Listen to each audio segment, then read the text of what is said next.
Engkika meron kaldon lalpan imiten kobet him noyayan emjenne kanamaran donse jale hotyain chile turte namasong nangai kadulote antan emjenne hunilane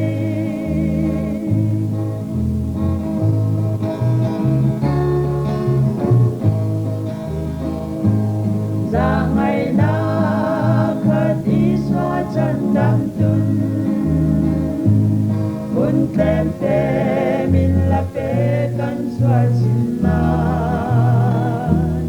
Nakinadano yari kuni Insiren masot letolowang Tunihun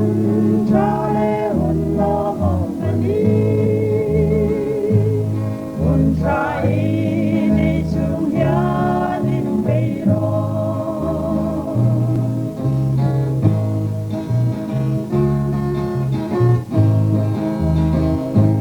Jamale indaulir ning rakhakte Ichik na